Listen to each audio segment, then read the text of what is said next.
Well, there we are.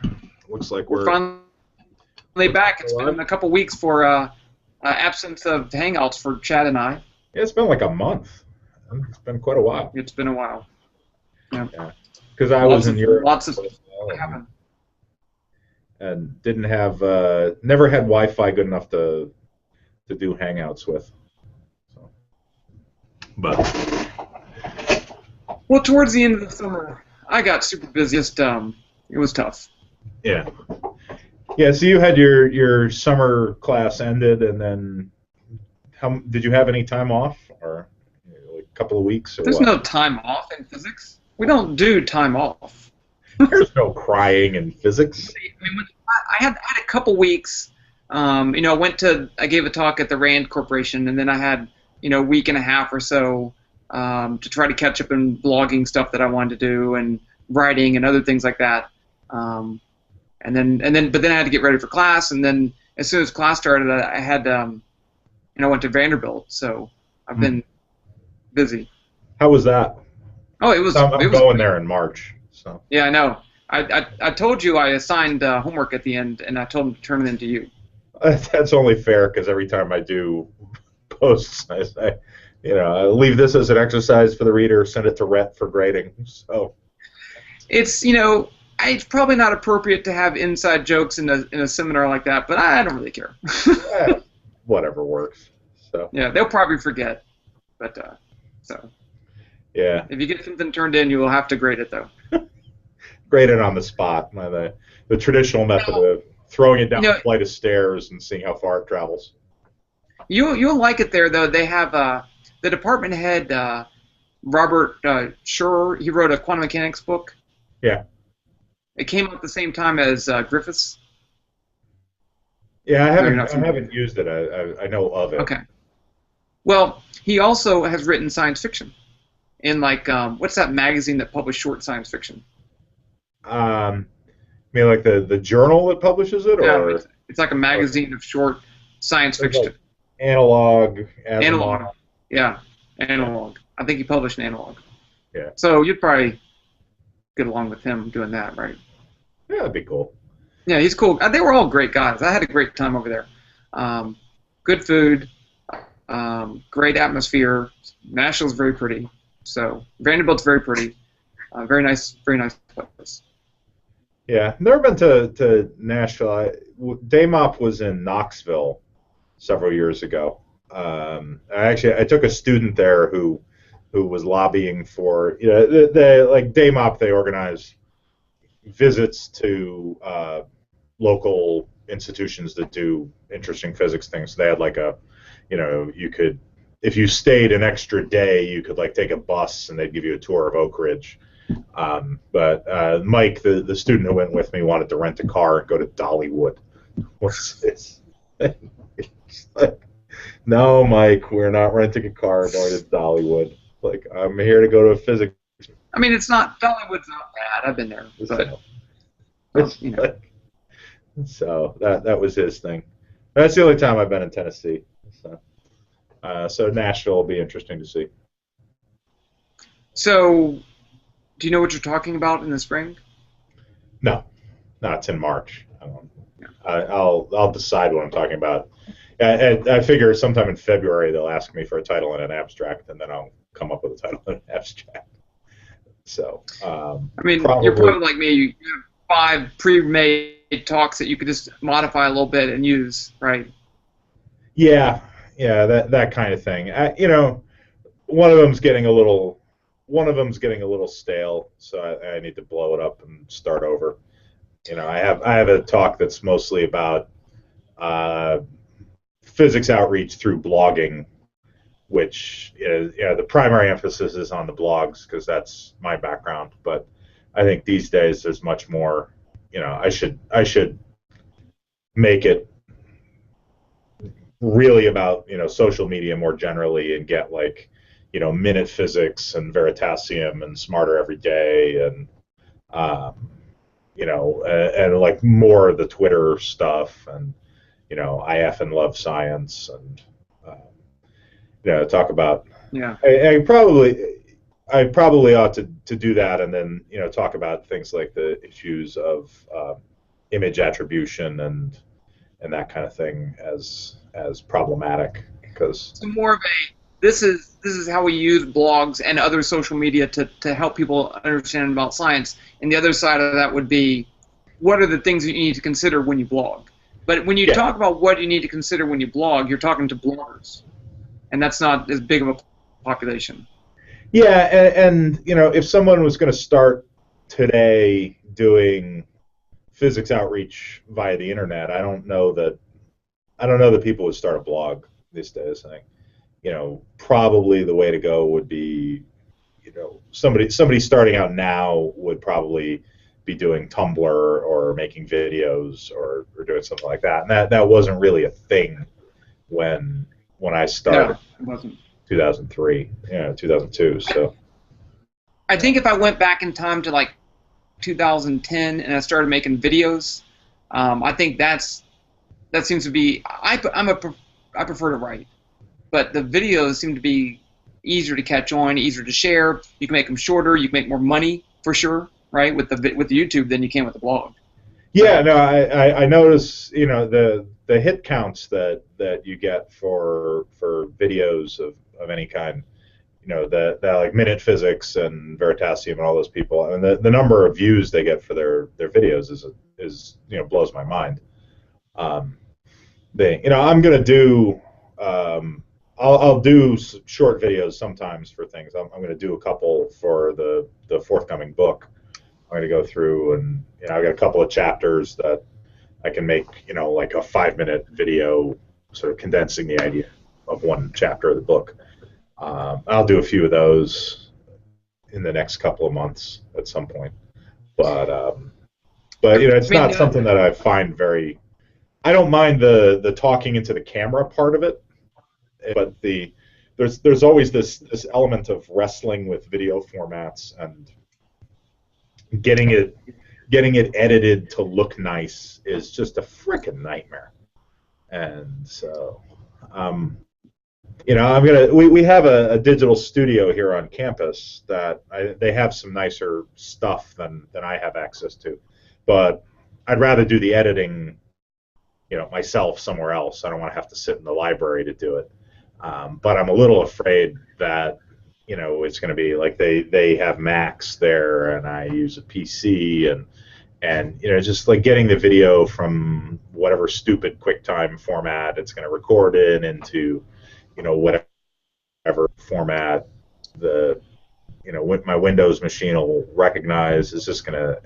It just always ends up making me want to kill people. So though, I mean, compared to 5 or 6 years ago, the video format problem it's not that big of a deal anymore. I mean, it used to be a big deal. But I found that files transfer back and forth without any difficulty at all now. And if not, it's easy to convert them. But yeah, I agree with you. The editing thing. It's just we've talked about this before. I'm just not an editor. I just don't have the experience. And so I like to make videos and I like to talk on the camera. But my strategy is just to make it in one take, no editing, and just go for it. And that way it has a different flavor, but it's much simpler to produce, and I can make stuff out there really quick. So that's just what I do. And I think there's still a lot of other aspects of the video, like putting in the proper tags and putting in annotations and things that can really help with your video count. But I just never do that. Yeah, but it's the other thing that I always is most of the time if there's a video in a blog post, even if it's just like a YouTube embed, I don't actually watch it most of the time because then I have to have that window open and I have to be looking at that. I can't do something else at the same time. I can usually skim read a post much faster than most of the videos that are out there, other than like Minute Physics, because he keeps it really short. But so I don't find the videos in posts all that attractive. But clearly, these two things I did for TED Ed, the scripts I wrote, that somebody else did the animation and made the whole video part of it. But I wrote the scripts. I mean, like 50,000 people watching these things over the course of 2 days, and that's an amazing reach. So and like the uncertainty principle one is actually somewhat mathematical. I'm talking about. I don't ever use the words Fourier transform, but talk about adding together lots of waves to generate a wave packet. I mean that's Fourier series, and tens of thousands of people are watching that thing. So but you didn't say the word, so you're okay. Yeah, and then mention the concept. Don't. But I agree with you though. I mean, if there's a news story and they have a video to go along with it, I'd rather read. And one, I can read much faster than I can watch. And I can kind of skim through and get the general idea. I'm not a video person like you. I'm not a video maker. I'd prefer not to consume with video. I'd prefer to read. But I think a lot of the younger people maybe are more video oriented, and maybe that's why the videos are so successful. Yeah, I think we're just hopelessly old fashioned. Is the problem. But yep, we're outdated, over the hill, and not worth anything anymore. Yeah. Speaking of which, so I'm teaching Gen Ed relativity, and talking about the origins of relativity and using Peter Gallison's Einstein's clocks, Poincaré's maps, and talking about timekeeping and navigation. So I busted out a couple of years ago we did the thing with the sundials in Niskayuna in Louisiana and measuring the longitude difference from the times. So I used that again a second time in class. So and I'll use it in the winter term too. There's a girl at Vanderbilt and I actually went to graduate school with her, so I know her. And she actually works for the Naval Observatory, and her job is to create this annual book, a star almanac that tells you what all the features in the sky are, so they can use it for navigation. And I mean, it's required to be made by Congress. You have to make this book. And the idea is, if your GPS goes out, you can use navigation, celestial navigation. And so all the ships have this book. But the funny thing is, no one actually knows how to do celestial navigation anymore. So yeah, I mean, it basically comes down to you're measuring. You can sort of use it to reset your clock, and then radio somebody in another place and get them to tell you. Radio somebody in London and have them tell you what time it is, and then you can figure out the longitude. I think that's pretty much the only thing you can do. So. Yeah, that would work. But they actually don't. From what I understand, they don't actually teach celestial navigation in the Navy anymore either. I mean, they may have a sextant on the boat, and they have the book, but a lot of times you have younger sailors, and they just don't know how to do it. Yeah, I think I said something along those lines once, and Tom Swanson, who works at the Naval Observatory, said no, they still actually teach it. So I think they don't emphasize it as much as they used to, but there is still, they do still produce all of the materials, and I think the people are still. Oh, they definitely produce all the materials. I saw the book. Yeah, people are still supposed to learn it. So. But there are other ways to do celestial navigation without a sextant. You can still use the stars, but maybe use some type of other tool that can measure the positions of stars automatically, and it can actually work a little bit better. But that's really nice in the case of because GPS could be gone, right? Someone could send up a nuclear explosion and gone. So. Yeah, or you can just have incredibly bad weather or something. Though I guess that doesn't really help you with celestial. But if all of your electronics get knocked out some way, then you gotta have something you can use to get yourself restarted. Yeah. I know nothing about navigating at sea really. Only the most notional sort of. I know approximately how you find your latitude and longitude. Right. I think that's about it. And then there's some other little tricks and stuff, but the most important thing is having a clock. I think if you have a good enough telescope, you don't even need the clock. So. Yeah, if you have the data to tell you, you can figure out what time it is. So that I think you need to know something about timing to get the longitude. Oh yeah, but you got to know something. That's for sure. Yeah. So one of the classes I'm teaching this semester is the second semester introductory physics that I'm teaching in the lab. And so I'm using I don't know what they're not using it in the lecture class, but I'm going by the matter and interactions approach. So, about every other lab has a numerical calculation component in it. Mm-hmm. And the thing that I love is, they make some pretty complicated programs, and the curriculum gives them like a shell program. So they don't have to worry about, for instance, one of the things was calculate electric fields at a whole bunch of different locations due to a charge rod. Right. And so it kind of sets up the different locations of the electric fields for them, and they have to put in the physics. But still, it's always fun when a student has a problem and then they fix it and they get it to work and they can see that electric field and they can see what they made. They just get so excited. It's just fun. I love it. Yeah. I do.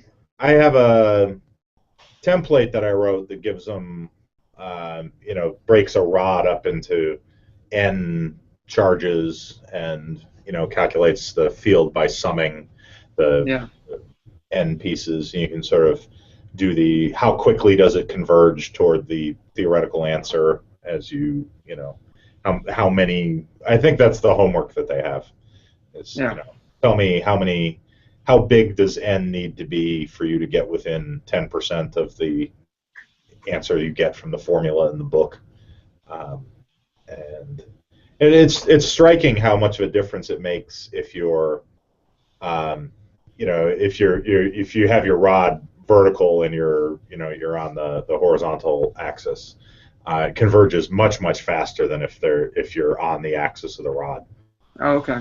Which totally makes sense, right? Because you've got then a whole bunch of your stuff is closer, and that is a harder problem numerically, but it's kind of neat to see. I think it's neat. I think it goes largely unappreciated. No, I agree. I appreciate it too. It is pretty cool. But the gen ed thing is interesting. This is the largest class I've taught my whole time at Union. I've had terms when I had about this many students. I had 39 in the class. It's just lectures. So it's the largest single class I've ever taught. And I've had classes that, I've had terms where I had two classes that were like, 17, 18, and ended up with, 30-some. So your biggest class is 39? The biggest class I've ever taught is 39. Yeah. Wow, that's big. So that's what we sell. We're charging $60,000 a year for you're not going to be in a class of 150. Even though we in our building the biggest room seats 90, so we will have a 90 student class. So we do that a lot, but we don't have anything bigger than that. We just don't have. If you want a bigger class, you'd have to get a bigger room, and typically we would just break it into more than one section. So if we filled up a 90 and had to have another one, we'd have two sections. Yeah. And we don't have any mega rooms. How many do you typically go? How many students do you typically run through the intro classes? Okay, so we have an algebra-based course that industrial technology and biology majors take, and that the first semester will be like 80, 90, or maybe two sections, one of 60 and the other of 40 or something like that. Mm-hmm. And then the second semester, it's usually more like 50 or 60 in just one section. Then for the calculus-based course, it's been as high as 60 for the calculus base, but normally it's more like 30 or 40. And then the second semester, it's more like 20 or 30. So. Yeah. We've had the weird effect of the bad economy. So traditionally, we've had it was kind of 80 to 90 in the first semester calculus based class because all the engineering majors take it, um, and all the chemists and math majors. But over the last like 5 or 6 years, there's been this steady upward trend in the number of students coming in majoring in engineering, and so now we're up to. Last year we had 120 something in there trying to take that in the winter, and this year the course that is sort of the marker for how many students are going to be in that has 140 in it. So like it just keeps creeping up and up and up. And so we cap our intro sections at 18 students, but then we got to offer 6 sections of the class Yeah. to get everybody through, and that ends up being a huge hassle. I'm going to be so glad when I'm not in charge of scheduling that anymore. Because I wouldn't want to be in charge of scheduling anything. it's just like, and then we'll have 120 students will petition to get into the class, and I'll give out 120. I approve. We have 120 seats. I approve 120 students to take it, and then 87 will actually sign up for the class. I'm like, what the hell are you doing? Like, why are you, what? In a spot, someone else couldn't take it. So now I got to go try and track down, and some of them just don't understand how the registration system works and think that, my approving them automatically puts them in the class, as opposed to like, no, that just gives you permission to register for it. You still have to register for it. And some of them just are, petitioning for 6 different things, and then don't bother to tell anybody when they've decided that, I'm not actually interested in your class anymore. It's maddening. Yeah. Could you imagine how bad it would be to organize a large conference? Yeah, I have no real interest in ever doing that. I have an interest in not doing that. Yeah. I have to talk to my colleagues again. Last year we had a proposal to do a workshop for writers at Maryland that I was involved with. We have to submit that again this year. And, is it for like what kind of writers? So the idea is to do a workshop at the Joint Quantum Institute at Maryland and NIST for science fiction writers. Okay. The idea being that there's a whole bunch of cool stuff in quantum physics things that you don't see that much in pop culture fiction stories, and if people knew more about it, then they could go write cool stories inspired by real actual science, and that would be a nice outreach sort of project. So speaking of science fiction and quantum mechanics, and I know that you're a science fiction expert, is there a book that, what in your opinion, has the best or coolest use of quantum mechanics in science fiction? My favorite really quantum thing is there's a short story by Robert Charles Wilson called "Divided by Infinity." If you search, it's posted for free on Tor.com, so you can read it there. That does a really neat thing with many worlds. There's a Ted Chiang story that is a story of your life, which is more of a Feynman sum over paths kind of thing as a device, and that's also terrific. Novel length kinds of things, I'm kind of partial to. There's Hanu Rajanyami, I'm probably butchering the pronunciation of his name, has a book called The Quantum Thief, which has some nice little twists. He specifically mentions ion traps as there's something that's protected by a quantum computer, and he mentions trapped ions, which is a particular technology that people really do use for quantum computing. So that was kind of cool. Um, there, a couple of things like that. A lot What of about the that Neil Stephenson novel that does many worlds? Anathem. Yeah, that's one. Yeah, he kind of garbles the many worlds stuff toward the end. It's a neat book. He's doing a really unusual thing with it. The version of many worlds that he uses at the tail end of it is a little off, but uh, but I think that was a pretty cool book.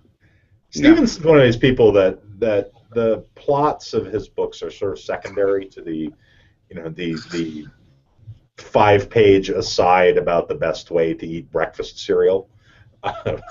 It's just like I'm much more interested in a lot of the weird shit that he just slips in there on the side. His little digressions are a lot of fun. So so he's a neat writer in that way. But yeah, we should probably fire that up again and see if we can get, because it came close to getting funded last year but didn't. And so we should. Okay, and then so I mean, if it was funded, how many writers would you expect would show up? I mean, and would the writers have to pay, or it's free for the writers? The idea is it's free for the writers. And, we're going to pay for housing and food and um, have some money set aside for a transportation allowance. To give them $100, $200 or something toward airfare, or whatever. It'd be in the DC area, so that was the plan. I forget how many. We said something in the neighborhood of 20 writers, like that sort of scale. Um, it's based on this guy Mike Brotherton, is an astronomer at Wyoming, does a workshop on modern astronomy for science fiction writers. Because he's a science fiction writer himself, so he runs a workshop there with the same idea. So it's sort of inspired by that. It's a workshop on why Pluto isn't a planet. Why Pluto is no longer a planet, and you should just suck it up and get used to that. Or as my students like to put it, why do astronomers hate Pluto? because it's had it coming for a long time. It's it was that Mike Brown's book, How I Killed Pluto and Why It Had It Coming. It did. Come on. So so whatever. So I don't know. Maybe in the past we talked about having another guest. But I guess we need to figure that out again, huh? Yeah, we should see if because we got a new academic year underway for pretty much everybody. We should see what maybe get a couple of the other. We had Superfly Andy on in the past, and Kelly O'Shea. Maybe see if they want to come on again and talk about what they're up to these days. We should have a guest come on and have the guest be in charge, and we just answer questions. That would also that would be much easier. We prepare so much, and it takes so much effort to put this list together of things we talk about that maybe they could just do that. So, yeah, we'd like you to come up with a list of topics that we will totally ignore. And you don't have to tell us beforehand. We'll just be surprised. We'll just talk to you. Yeah. So let's talk about our kids' soccer teams. So I'll talk about soccer. I have two boys that play soccer, and my older boy, he had 2 league games this weekend, and the second one of the parents from the other team got ejected. My dad actually got yellow carded at a game. He was not the coach or anything. When I was in high school, he playing an away game somewhere, and a kid blatantly knocked me down, and the ref didn't call anything. And my dad yells from the sideline, next time he does that, knock him on his ass. Ref, blows the whistle, and you're like, sir, another outburst like that, I'm going to ask you to leave. But he gave him a yellow card or not? He threatened Because if he got to have him removed. okay, if he gave him a yellow card and he's off the field, would you take a free kick from off the field? I don't know, actually know. So, Um, but I enjoy soccer. My younger son's now, they just moved up. He's 8, so he's almost 8.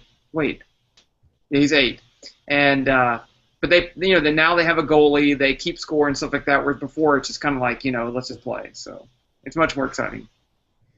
Actually, my daughter is 6, and so started playing rec soccer for in the local town league, and so they don't really keep score, but we have practice tonight. So after this, I got to run a couple errands and then take her to soccer practice. Well, the kids keep score. Oh yeah, the kids know always exactly. She knows how many goals were scored by both teams. That's right. And what order and who picked them and that. But there is for the 6-year-olds in our region, they actually play on 2 fields at the same time. They have 2 parallel fields, and they're 2 games from this. It's the same 2 teams playing on 2 fields, but that way more kids can play at one time. So you have like 22 on each team playing at once, or they usually have like about 15 kids on a team, and they'll play 4 versus 4. Yeah, you're kind of the video's breaking up a little bit, so I don't really know. But have you seen the YouTube video? Well, maybe that's a sign that we should end. Yeah, but have you seen there was a YouTube video during the World Cup of 2 players from the Japanese national team playing against like 50 middle school kids. That these 2 guys have the ball, and they got these 50 kids chasing them around, and they scored both times. They had them first against like 35 kids, and then it was against like 55, and they pass it around between the 2 of them, and eventually get a goal both times. It's something to see. Yeah, that was cool. Makes you wonder what if you put Lionel Messi and one of us out there, how many kids could you somebody really good? Because I mean they're players from the Japanese national team, but they're not like they're not the elite of the elite. So it'd be really interesting to see. But just put like 500 kids in the field and see what happens. Yeah, I mean, at some point, right, you got to be able to. I mean, didn't you do a blog post on this? At some point, you've got to be able to just stack bodies in front of the goal and prevent them from scoring by. Or also, you'd have enough kids in the field that no matter where you pass the ball, there's going to be a kid there. They're already there, So. Yeah, well, that's what you would think that 55 or whatever it is kids would be enough to do that, but they managed to keep it away from them. Yeah. It's incredible to watch. Yeah, it was good. I saw it. It was good. So, yeah. Okay, should we end All right. there? Yeah, I'm sitting here, so we'll see. I don't know what we're going to end up with for video quality because you're breaking up a few times here. So I don't know if I'm breaking up on your end. Maybe it'll turn out magically good. I don't know. Yeah, we'll see what we get. Yep. All right, we'll see you later. Okay. Until next week or whenever. Or